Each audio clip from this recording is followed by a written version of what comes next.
You are listening to Rouge Radio, a proud member of the Canadian Football Podcast Network. It's time to get the point as Rouge Radio is ready to kick off. Ready!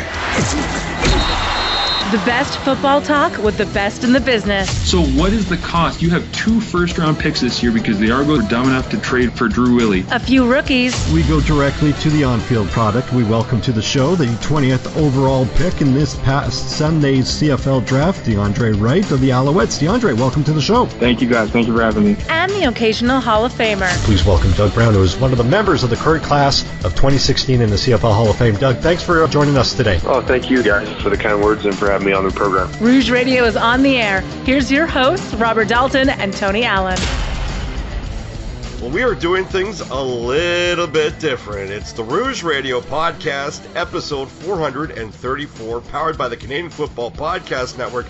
You know who I am. My name is Robert Dalton, and Tony Allen is, I believe he's in Calgary. He's en route to his hotel, but he is not available. So we are extending the gracious spot of guest to somewhat of a co-host, Mr. Ryan Ballantyne, Big Brother Canada alumni, and co-host, one of the hosts of the CFL Horsemen podcast. Ryan, thanks for coming on. Hey man, pleasure to be here. Always good to be talking about CFL football for whatever CFL football we may or may not get in the near future. But man, it just feels good to be dusting off the old podcasting chops and getting back out there and being able to talk about the best team in the league.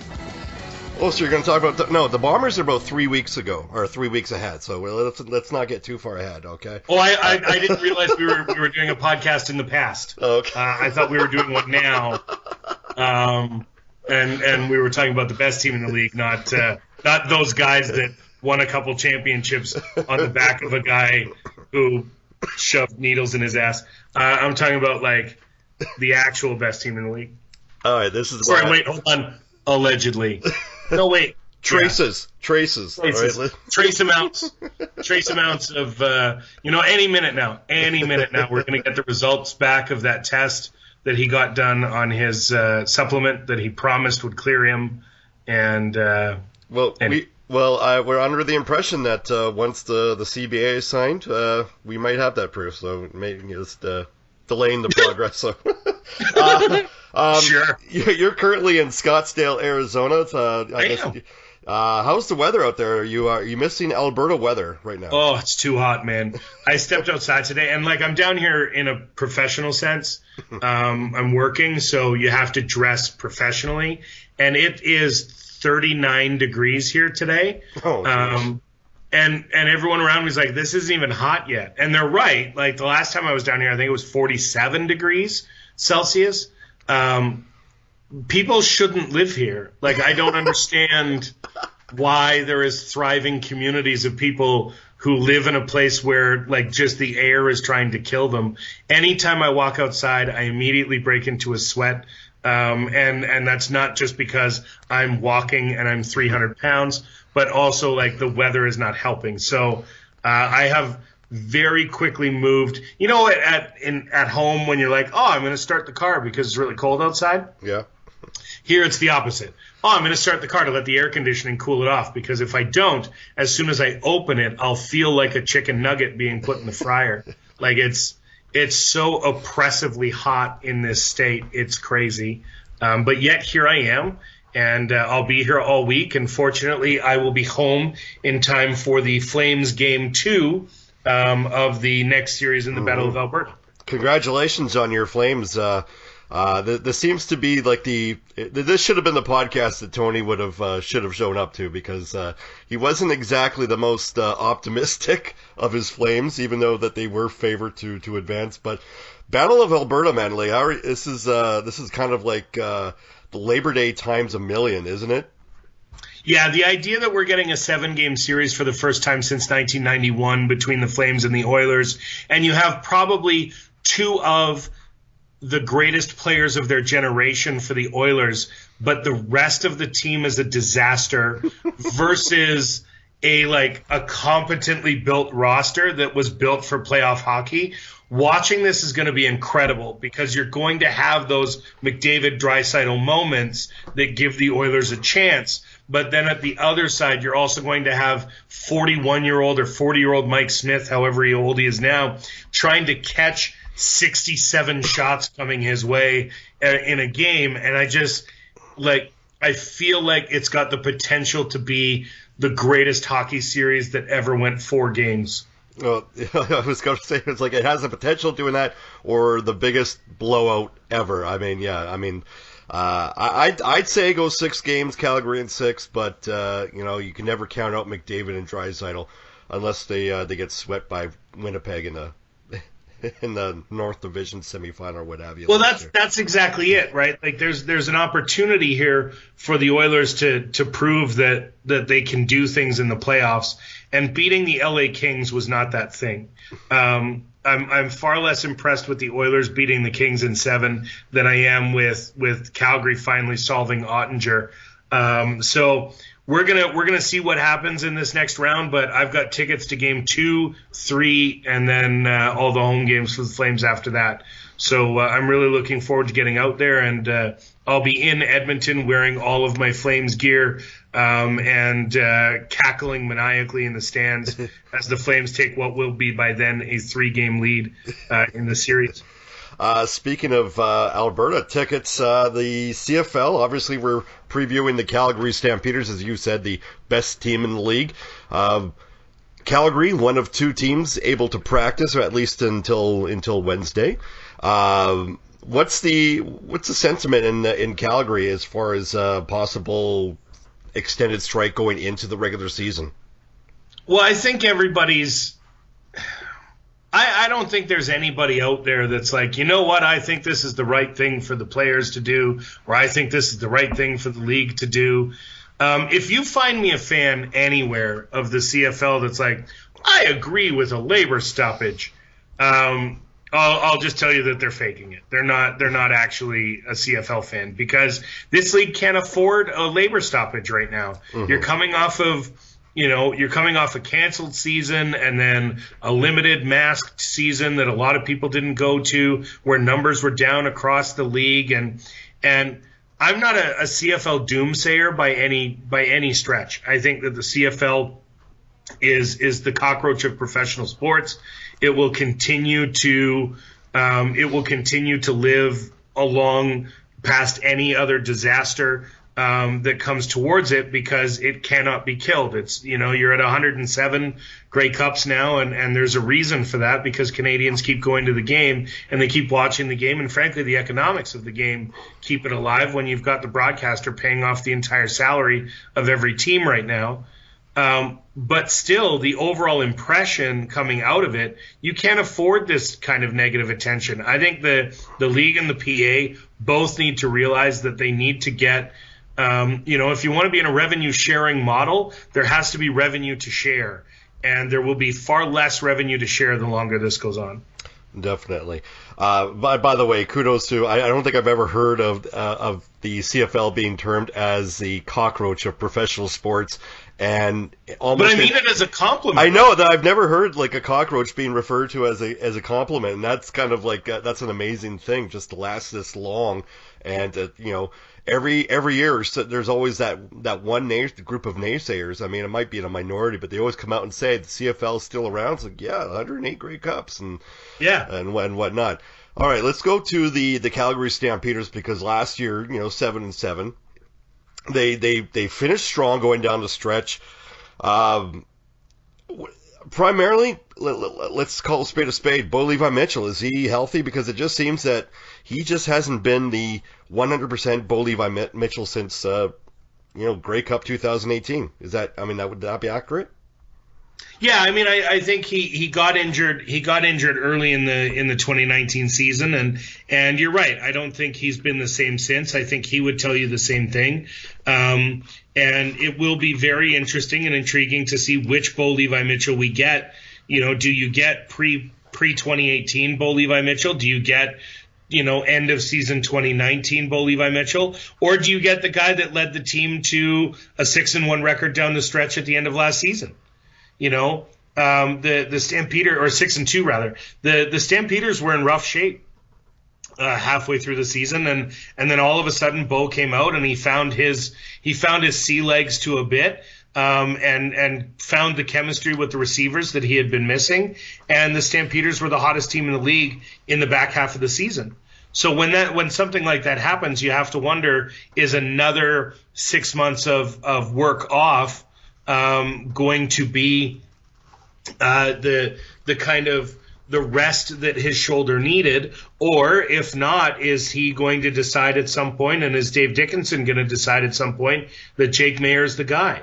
You know, you've got both of those options, and I think Calgary's got a great option in Maier, which is how you actually pronounce his name, so I apologize for the Maier drop. But Jake Maier, like, he was a great quarterback for the Stampeders, led them to a couple wins. So, you know, I think Bo is one of those guys that doesn't want to play the game if he's not capable of playing the game at the level he wants to play it. He's not a guy that you're going to have to drag off the field. He's going to be a guy that walks off the field. And, you know, who knows when that happens, and we'll find out maybe in the first couple weeks of the season. Again, we're going to be going through possibly not even having any preseason games going into the regular season. So as it stands right now with the current roster, if Bo Levi Mitchell somehow, you know, knock on wood, gets injured in the first week, Calgary yeah, it's particle wood, so it's you know, that I've got my. Oh, so it's not the souls of your ancestors. No, it's just the jumbled up souls of somebody else's. It's from IKEA, so yeah. Oh, okay. Well, even the jumbled up souls of the Swedish. Yeah. So somehow something happens to Bo Levi Mitchell week 1. Jake Maier. Calgary Stampeder fans are perfectly okay. They're the hope of Calgary, you know, going back to the promised land. That's all good. Yeah, I think the expectations would be the same. You know, there's a thing about, you know, I talk about them being the best team in the league, and I don't necessarily mean that in a year-over-year basis, but in a decade-over-decade basis. This team is consistently competitive. They're consistently challenging for the Grey Cup. They're consistently doing everything and have really done so since 1990. So when you see a team that is looking at they're entering their 4th decade of being relevant, but for when the guy bought the team so his kid could play quarterback, outside of the Box Federic years, really, has there been a year that would have surprised you if Calgary won the Grey Cup? No, not at all. I mean, even I think the Burse's first year, it would have surprised me if they won. But after that, it was kind of like, okay, they got right, this. And that was coming out of Federic. Yeah, right. And so when you see that, yeah, I just Calgary has been maddeningly to other fans in the league consistent. For the last 30 years. So do I think they're the best team in the league? Yes, because every single year you can make a compelling case as to why they're going to win the Grey Cup. And I don't think if Jake Maier takes the reins that you necessarily downgrade Calgary's chances by such a substantial margin to say it's not possible that they could win, especially when you look around. I mean, you've got the Bombers as the 2-time champs, but they've lost a lot of pieces that made them champions. You have the Elks, who are trying to climb out of a dumpster fire and using Chris Jones to get them there. So you know that will take at least a year before they become competitive again. The BC Lions are going with 2 unproven, untested Canadian quarterbacks. Saskatchewan will likely be a good team, but I mean, is there anybody in Riderville that honestly says, yes, this is our year, nothing bad's going to happen to the Riders? Because we know it does. For as much as the consistency and competency of the Stampeders over the years, on the flip side of that, you've got Saskatchewan, who are the league's reigning dumpster fire year after year after year after year. They find a way to blow it. No one has lost more Grey Cup games than the Riders. And so as a result, you know, you don't ever believe them to be, you believe that they've got a chance, but you never believe them to be a lock. So I think just as easily to come out of the West, Calgary's got as good a shot as any. As a Bomber fan, I gotta love when an interview just trails on to a anti-rider tirade. So kudos to that. Well, it's coming. If you ask me on the show, you're getting at least one or two. A couple of episodes ago, I went on record saying that prior to free agency, even though it wasn't Hufnagel's MO, I thought it would have been integral for Calgary to make not a giant splash in the free agency, but maybe a splash. They made a trade, acquiring Cameron Judge, which is phenomenal. I mean, he had a subpar year, with injuries last year. They acquired Jordan Williams-Lambert a couple days into free agency, which is kind of the typical free agent acquisition that Hufnagel does. But I just feel that there's just that one move that they needed to be done, because my sentiment for Calgary is, you're right, is that when Hufnagel and Dickinson are in charge, you'll always have to have Calgary as a contender. But when you look at how 2019 ended, how Bo Levi threw 4 interceptions in the last 3 quarters. Basically, I wouldn't want to say he threw the game away. He just wasn't the old Bo Levi Mitchell against Saskatchewan last year. It just kind of seems that maybe they just need that extra, pushing into the regular season instead of trying to rely on their typical recruitment style. I mean, would that be kind of accurate, or is it just kind of be like, okay, we're starting over. This is a brand new season. Let's go Calgary Stampeder football. Well, when you look at the Stampeders' offense, they returned almost all of their offensive line. Ucombre Williams leaves town, but he's replaced by Derek Dennis in his 3rd tour of duty in Calgary, and you've got a couple solid players behind him like Bryce Bell and other guys that can step into that role if they need them to. But when you look at Reggie Bagleton, Kamar Jordan, Kadeem Carey, Bo Levi Mitchell, find me better. Find me better. And I don't think you can. I don't think you can find a better combination of quarterback, top 2 receivers, and running back in the CFL offensively. And defensively, they've been just as good as always. Over and over and over again, they get the job done. So the way that Hufnagel finds players is by drafting them, by recruiting them, and signing them. He doesn't make big, splashy free agency buys. I think Sean McEwen is probably the one expensive player I can remember in recent memory that Hufnagel went out and got on day one. It just doesn't happen otherwise. He spends his money on the players he has, and he has those players because he believes that those players are already the best options for their price within the league. The continual questioning of the Hufnagel era is consistently astonishing to me.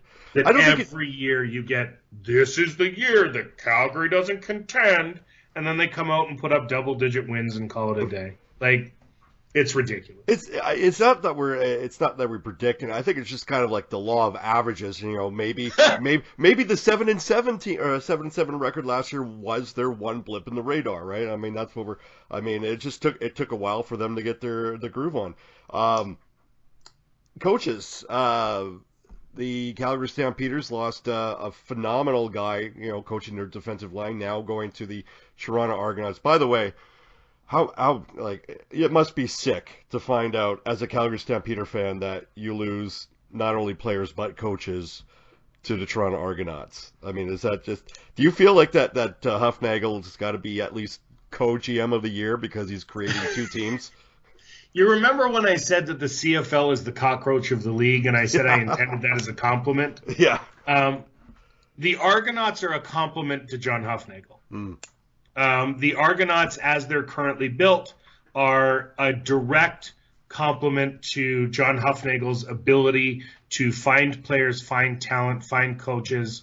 Everything about the Argos. I mean, and why wouldn't you? the idea that teams haven't loaded up on Calgary guys, knowing how successful Calgary has been over the years, why wouldn't you be loading up on Calgary guys? They know what the culture is. They know what it takes to win. They know what it takes to be successful. They know what it takes to have a class organization. So you load up on guys like that because it can change the culture of your room. I can't tell you how many guys I've talked to that were on the Stampeders and signed elsewhere for money when their free agent deals came up. And then you hear back from them and they say things like, man, nobody has the room that Calgary has. Nobody has the culture that Calgary has. It's a different animal when you're in that room with the Stampeders. And there's no wonder, based on that feeling, why the Stampeders are as successful as they are. You know, guys saying things, even little things like, even when you're not in Huffnagel's good graces, he tells you you're not in his good graces. You know, he doesn't bullshit. He doesn't lie to you and tell you things just to keep you happy. He's an honest broker, and that means so much to some of these guys when they come in that they give them the effort that he asks for and that Dickinson asks for because they're treated honestly and fairly by two former players. Definitely. So going back to the original question, Corey Mace leaving for defensive coordinator of the Toronto Argonauts. Usually you don't really miss a positional coach, but Corey Mace seems to be like a cornerstone of that defensive aspect in Calgary for a long time. It seems it's definitely big shoes to fill, is it not? Yeah, Corey Mace is a phenomenal coach, and he's ready for this opportunity. And frankly, I think if Calgary had an opening at defensive coordinator, he would have been the defensive coordinator here. Corey Mace, he's going to be difficult to replace. When you look at the litany of guys that have gone down to the NFL out of Calgary after playing for Corey Mace, the list is incredibly long. At one point, Charleston Hughes was playing on the one side of the Calgary line, and every season the defensive line lost their other defensive end to the NFL season after season after season after season with Corey Mace as the defensive line coach. He played in the NFL. He played in the CFL for a long time. He was with the Calgary organization for a long time. I think the bigger loss may be felt in the community, as Corey Mace is a phenomenal community guy. And really kind of, Calgary definitely lost something there. And it's Toronto's benefit. Toronto needs the help. Let's not kid ourselves. You know, Stamps fans are going to show up in the 25 to 28,000 range all the time, and I think the Argonauts would do well to put Corey Mace in a prominent position within the media and within the community because he just does great things and he's a great dude. All right, a couple of quick questions here before we let you go. The Calgary Stampeders, their first, you mentioned drafting well. Tell me the expectations that possibly fans and management alone would have for their first round pick, Jalen Philpott, the wide receiver. Calgary's pretty well sorted at the Canadian wide receiver position, but you can't pass on a talent like Philpott if he's there. I don't think Calgary was expecting him to be there at that 5 spot, but he fell, and at that point you just have to grab him. When you look at Canadians, you've got Luther Hakanavanu, you've got Colton Hunchak, who provided some solid catches for this team. You have Jalen Philpott and Richie Sindani. So there was already 4 guys, and Philpott coming in to add to a crowded room. And also not forgetting Tyson Middlemost, who was drafted a couple of years ago as well. I'd like to see. You saw Sinopoli come in and dominate and end up somewhere else. Now you've seen Juwan Breskison do very well and go somewhere else. You saw Lamar Durant was going to become a breakout star for Calgary before signing in BC. So my only hope for Jalen Philpott is if he's as good as they hope he can be, that we don't lose him in a couple years to another team. That he becomes the guy that signs a second contract in Calgary, because that's been the problem with their national receivers over the years, is holding on to them. Now, one benefit of that, of course, is that he went to university in Calgary, so he's already home. He's not going home like Durant did, or like Sinopoli did, or like Breskison did. So maybe they get to keep him because he was a Calgary kid already. But yeah, the idea of Philpott, I mean, we'll see what he can do. He honestly, he didn't test well at the combine, but he was lights out in U Sports. So he's a guy that I think they work him into the roster eventually. I don't expect him to be a day one starter, but he'll definitely be a rotation guy, maybe with Sindani and backing up Sindani until he earns his own spot. All right, there we go. Okay, so last question, and we have to ask you this, and there's going to be a caveat to this, and because everybody who pays attention, they always chime in with the Ryan Ballantyne prediction. So they always go, well, I'm not going to give the typical Ryan 18-0 record. Yes. I mean, this is the caveat. You can't say 18-0, okay? Where do you feel? I can't say 18-0. You can't say 18-0. Which I guess leads you to say 17-1, so I kind of open up the spoilers here. Where do you see the Calgary Stampeders finishing, and brownie point bonus points for the record? Okay, if I can't say 18-0, I think I'm going to have to say 18-0.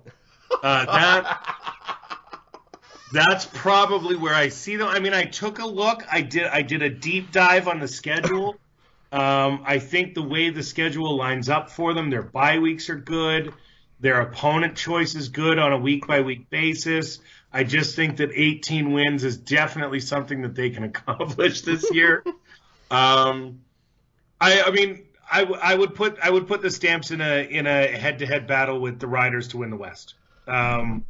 If you're looking at it, and again, I think I've explained this on this show as well, and every show I go on to, when I hear that, oh, well, you can't say 18-0, that's ridiculous. And I'm like, I'm a fan of the Calgary Stampeders. I don't hide that fact. Oh, yeah. And there's never a time where I walk into the stadium or I turn on the television and go, this is the week I'm okay losing.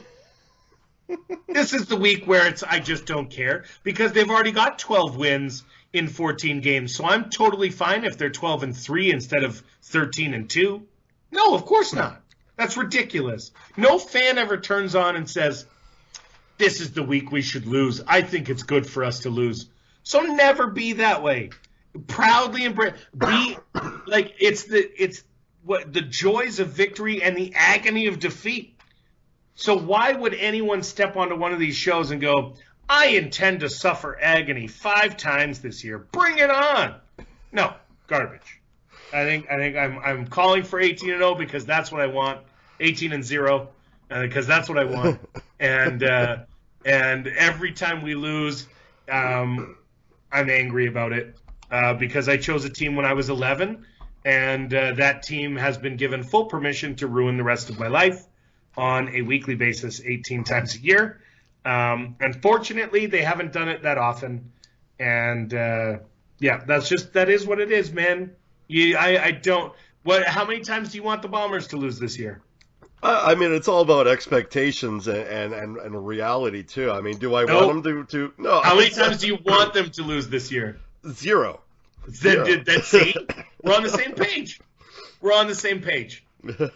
Everyone always makes it this big deal, and I don't get it. Like, I don't want to watch them lose, so I'm not going to predict for them to lose. You know what else I'm not predicting? I'm not predicting getting kicked in the balls tomorrow, because I don't want to be kicked in the balls tomorrow. So tomorrow is a 0 kicked in the balls day. It's a 24-0 hours that I'm going to be kicked in the balls tomorrow. 24 not and 0 yes, because that's what I want for myself. So 18-0 because I can't see 18-0. Oh, and the Grey Cup. Let's not forget the Grey Cup. Oh yeah, so 20-0, right? Because 18-0 would give you a first round bye, and then you win the West Final, That's and true. then and if we get preseason games, 22-0. Okay. If they ever ask you back, Big Brother Canada All Stars, are you going to be upfront and honest? But like, I'm going to evict you, just just looking at everybody around the corner. Be like, I did that the last time. And that's actually an open joke among all house guests that I don't think ever makes the episode. Like, there's only one winner, and I don't want it to be anyone but me. So all of those guys have to go, and I'm not upset about it because that's the rules. The rules say only one of us gets the money. And if it's not going to be me, I don't care which one of you it is, but I want it to be me, and so all of you have to lose as a result. And that's just the math, And nobody ever really even gets upset about it in an abstract sense. They get upset about it in a specific sense when it is their turn. But in an abstract sense, they all accept the logic. Ryan, you've given us a lot of comedic material to last us the entire season, so I appreciate. Where can our Rouge Radio listeners, if they don't tune into the CFL Horsemen podcast yet, which they probably should, but if they don't, where can they find you guys? Horsemen Radio is available on all of your major podcatchers. And if we're missing one, definitely let me know on Twitter. But you can find us CFL_Horsemen on Twitter, and Horseman Radio is the search term for all of those.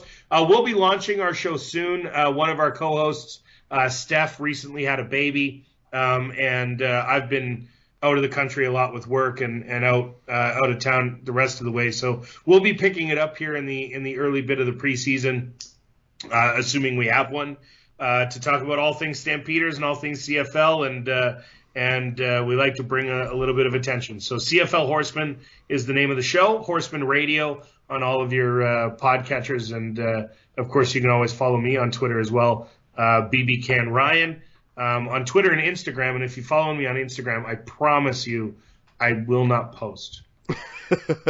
Okay. Last question before we say goodbye. Yeah, you bet. You said you never want to see your team lose, so you always go for the 18-0 record. Yes. So is it safe to say that you're going to predict an 0-18 record for the Edmonton Elks? No, because they're going to beat the Riders twice. Okay. So 0-18 teams, exclusively the Riders, every year. They're going to find a way to lose every game because I hate them enough that I want to see them lose every single week. As a result, that means that the Elks are going to win twice, and otherwise they're going to lose out. So there's going to be a lot of 14, 15-win teams if I get my way, because when the Riders and the Elks are there, I think the Riders and Elks play twice. I don't care enough to look at their schedules, but whatever it is, the Elks can sweep the Riders because they'll still be in second last place and they won't make the playoffs in the West. So, 0-18 for the Riders and Riders and remainder for the Elks. Okay. Plus, I'd like to see Victor Kwai get a win. I like that dude. I can't pretend that I don't like the Elks president right now because that would be a complete lie. I just hope bad things for his team on the field. I hope all the success for that guy off the field. On the field, I hope for everything to go badly. Make lots of money off the field. Give up lots of touchdowns on the field is essentially what you're saying. Okay, yeah. give up 1 point for every new seat you got on Family Day. That's what I want. That's what I want from the Elks this year, to just give up points like crazy, and for Chris Jones to chew his way into the ground with his black fucking turtlenecks and other asinine things that he had. Sorry, I'm cursing on your show, and I probably shouldn't. It's fine. But I've run out of words of what to say about Chris Jones because I just don't care for him. I don't like him as a coach. I don't like him as a general manager. I don't like Chris Jones. Sam, I am. Again, more material. That's Brian Ballantyne for the CFL Horsemen podcast. Again, next week we're going to be continuing our 9 teams in 9 weeks with the Toronto Argonauts, or as Ryan calls them, Calgary Stampeders 2.0. For Ryan, I'm Dalton. For Tony, we'll be back next week. Thanks for listening, and we will see you next week. Thanks for listening. Find more great shows like this at CF Pod Network on Twitter.